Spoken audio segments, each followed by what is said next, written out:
Hello everyone, কেমন আছো তোমরা সবাই? আমি মহুয়ার দিনচর্চায় তোমাদের সবাইকে ওয়েলকাম। আজ মঙ্গলবার আর এখন ঘড়ির কাঁটা 5:30। এখান থেকে তোমাদের সঙ্গে নিয়ে শুরু করলাম আমার ছোট্ট একটা ব্লগ।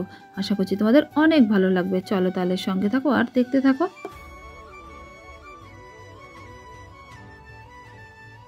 রাতের ঘুমটা যদি পর্যাপ্ত পরিমাণে হয়, সকালটাও ভীষণ এনার্জেটিকভাবে শুরু হয়। আর রাতের ঘুমটা যদি না হয় না, সারা দিনটাই যেমন কেমন যেন ঝিমঝিম করে কেটে যায় আর শরীরটাও কিন্তু ভালো লাগে না। কাল রাতে না ঘুমোতে পারিনি আমরা কেউই তেমনভাবে। ওই যে গুবলুর সর্দি কাশি হয়েছে, সেই জন্য কাল রাতে ভীষণ কাশি হচ্ছিল, একটু পরপরই উঠে যাচ্ছিলো, যার জন্য আমাদের ভালো করে ঘুম হয়নি। আবার আজ সকালে উঠে গেছি অনেকটা তাড়াতাড়ি জানো।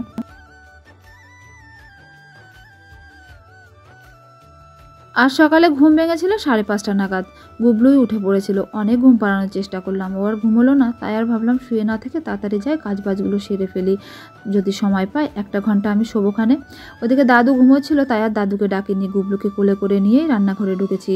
আমি ভাবলাম যে সারাদিনে তো 1 ঘন্টা চাইলে আমি শুতে পারবোই, দাদুর তো আর সেটা হবে না, কারণ অফিস যেতে হবে। তাই আর তাকে ডাকিনি। এদিকে রান্নাঘরে এসে গুবলু প্রচুর দুধ খাবার দাবার বানিয়ে নিয়ে গুবলুকে খাবারটা দিয়ে এসেছি। এমন সময় ও ঘর থেকে দাদুর ডাক শুনে দৌড়ে গিয়ে দেখি গুবলু খেতে খেতেই বমি করে দিয়েছে। তাই দাদু ও জামা প্যান্টটা চেঞ্জ করে দিয়েছিল, আমি ওই বমিটাই পরিষ্কার করলাম। তারপর রান্নাঘরে এসে পুচুর টিফিনটা বানিয়ে নিয়েছি। আজকে ওকে বানিয়ে দিয়েছিলাম মিঠা পরোটা, একটু ঘি দিয়ে ভেজে দিয়েছিলাম। মিঠা পরোটা না একটু ঘি দিয়ে ভাজলে বেশ ভালো লাগে। তারপরে গুবলুকে কোলে নিয়েই আজকে চাটা বসিয়েছি।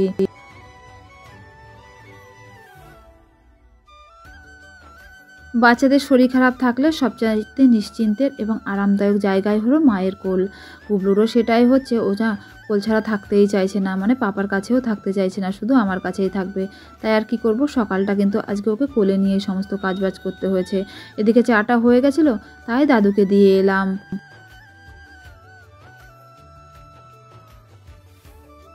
আজ সকালে রান্নার তেমন কোনো ঝামেলা নেই জানো।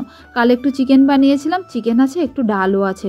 ওটা দিয়েই না আমাদের দুপুরে হয়ে যাবে। আর দাদুকে ভাবছি একটু আলু সিদ্ধ ভাত ঘি দিয়ে দিলে দাদু সকালের খাওয়াটা হয়ে যাবে।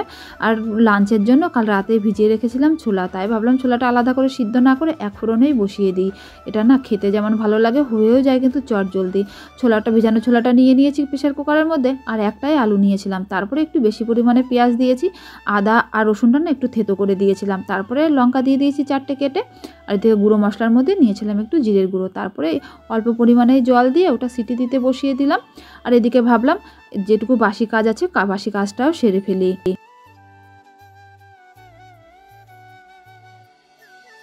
সকাল সকাল ঘুম থেকে উঠলে দেখবে কাজগুলোও তাড়াতাড়ি হয়ে যায়, আর সময়ের মধ্যেও কিন্তু হয়ে যায় কাজগুলো।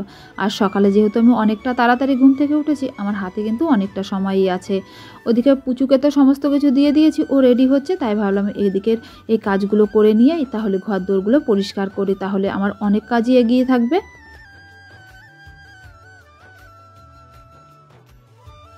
যখনই আমি ফ্রি থাকি তখনই কিন্তু এই কাজগুলো আমি করি, মানে ঝাড়পোছ মোছামুছি। দাদু অফিস যাওয়ার পরে গুবলুকে ঘুম টুম পাড়িয়ে দেওয়ার পরে তারপরে আর যেহেতু ভাবলাম দাদুও ঘুম থেকে উঠে গেছে, বিছনাটাও পরিষ্কার করে ফেলবো, সেই একই হাতে সোফাটাও পরিষ্কার করে ফেলি। তাহলে একবারে ঘর দোর সমস্ত পরিষ্কার পরিচ্ছন্ন করে ফেলবো, তাহলে আর আবার আমাকে ঘর দোর পরিষ্কার করতে হবে না পরে। সেই মতোই দেখো সোফাটা পরিষ্কার করে দিয়ে চলে এসেছি বেডরুমে। এবার বেডরুমটাও পরিষ্কার করে নেব।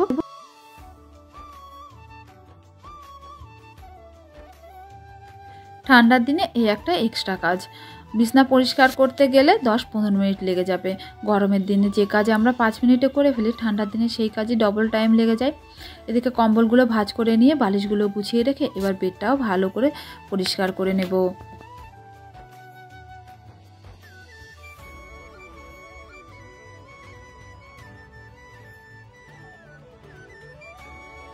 এরই মধ্যে বাসি কাজগুলো সমস্ত আমি করে নিয়েছি। ঘর দোর ঝাড়পোছ মোছামুছিও হয়ে গেছে, পুচুও বেরিয়ে গেছে স্কুল। তারপরে আমি রান্নাঘরে এসে চালটা মেপে নিয়ে বসিয়েছি ভাত। আর ওদিকে আমার ছোলাটাও কিন্তু সিদ্ধ হয়ে গেছে। দেখো কাঁচা লঙ্কায় রান্না করেছি, তবুও কত সুন্দর কালার এসেছে। এবার এটাকে একটু ফোড়ন দিলেই কিন্তু তরকারি একদমই রেডি।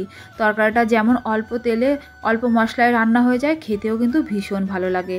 দেখো একটু জিরে আর শুকনো লঙ্কা ফোড়ন দিয়েছিলাম, আমার কাছে না তেজপাতাটা শেষ হয়ে গেছে, তাই আর দিতে পারিনি। নামানোর আগে দিয়ে দিয়েছিলাম একটু ধনেপাতা। কালারটা যেমন সুন্দর হয়েছে, খেতেও কিন্তু দারুণ হয়েছিল। বাড়িতে তোমরা একদিন ট্রাই করে দেখো।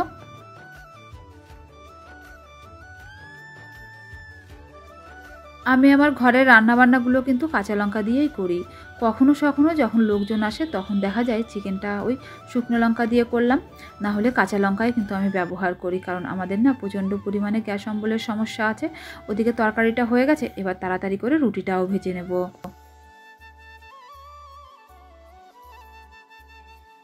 গ্রামের মেয়ে আমি, খুব অল্প বয়সে আমার বিয়ে হয়ে গেছিলো জানো। আর 1 বছর আসতে না আসতেই আমার পুচু আমার কোলে এসেছিল। সেই তখন থেকে বাচ্চা সামলে সংসার সামলে চলেছি।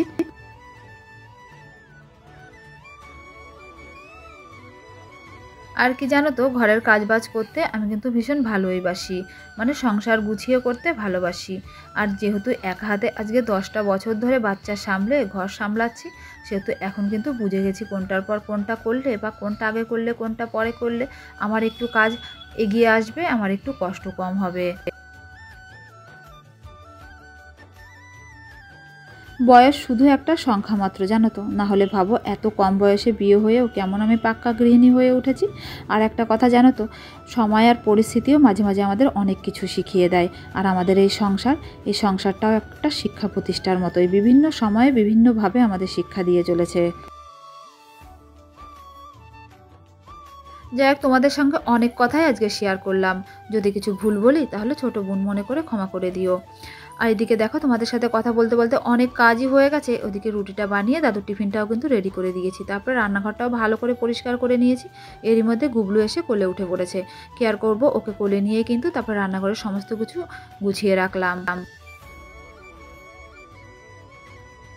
বাজারে নতুন আলু এসেছে, অনেক দিন হয়ে গেছে। আমার ঘরে কিন্তু কালই এসেছে। আর আলুগুলোর উপরে যেহেতু বালি বালি থাকে, এগুলো ধুয়ে না রাখলে একদম পুরো গুবলু আমার বাসনপত্র আর রান্নাঘর পুরো বালি বালি করে ফেলবে। কারণ রান্নাঘরে গিয়ে তো ওই আলু বাসনপত্র নিয়েই ওর খেলাধুলা। সেই জন্য এখন সময় আছে, তাই ভাবলাম আলুগুলো ধুয়ে ফেলি। তাই দেখো ধুয়ে ব্যালকনিতে ঝুড়িতে রেখে দিয়েছি। ওগুলো একটু জল শুকিয়ে গেলে তারপরে আবার রেখে দেবো রান্নাঘরে।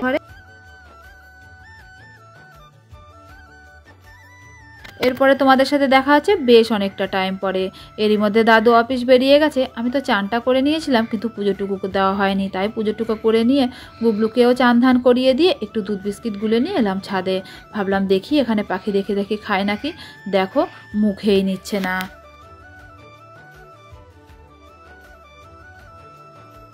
আর চান ধান করে জামা কাপড়গুলোও কিন্তু মেলতে পারিনি, জানি না কখন পারবো।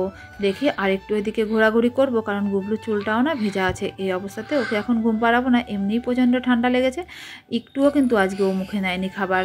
চলো তাহলে ভিডিওটা আজকে আর বড় করব না, এটুকুই থাক। দেখা হচ্ছে নতুন একটা ভিডিওর সাথে। ততদিন তোমরা সুস্থ থেকো, ভালো থেকো, আমার পাশে থেকো, কেমন? টাটা।